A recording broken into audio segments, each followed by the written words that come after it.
অনেক ভালোবাসে দিদি, অ্যাটেন্ড করার পরও উনি বারবার তার মেসেজের আশা করছে। আমার কাছে কথা তাহলে কি বার্তা গেল? তাহলে যে সমস্ত মেয়েরা তাহলে একদমই কিছু নন, তাহলে তারা কি বার্তা পেলে? আমার কাছে কথা, আমি যদি গান গাই, রোজগার করি, এবং ওনার দিদি বলছেন ওনার রোজগার নাকি ওনার স্বামীর থেকে অনেক বেশি। আমি তো মেনটেনেন্স, অ্যালিমনি, টাকা কিচ্ছুর মধ্যে যাচ্ছি না।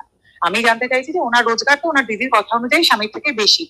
মানুষ আপনার এবার ওনার টেকনিক্যাল প্রশ্ন হচ্ছে, বাড়ির থেকে 3বার অ্যাটেন্ড করার পরেও কেন বলা হয়নি, কেন সেখানে থাকতে দিয়েছে, কেন পুলিশ কেস হয়নি? মানে ওনার বক্তব্য এই সব জিনিসগুলো ম্যান্ডেটারি, সংবিধানে লেখা আছে যে এগুলো করতেই হবে।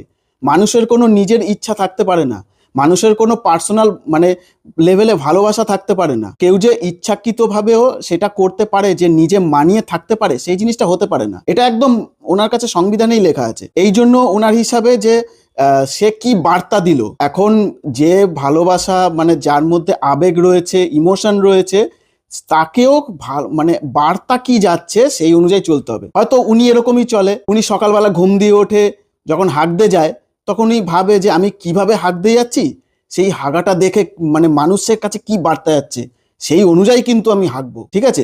এইরকম ভাবে ওনার দিনটা চলে, ঠিক ঘুমানো অবধিও সেরকম। তাই উনিও যেরকম বার্তা দিয়ে চলছে মানুষকে, তো ভাবছে সবাই সেরকম বার্তা দিয়েই চলবে। এইসব মানুষগুলো না আসলে সোজা জিনিসটাকে লজিক দিয়ে ঘেটে, ইমোশনটাকেও একদম ঘেটে চুরমার করে মানুষের মনের ভিতর বিভিন্ন রকম এই ওনার হিসাবে টেকনিক্যাল প্রশ্ন করে মানুষের মধ্যে দ্বন্দ্ব বাড়ায়।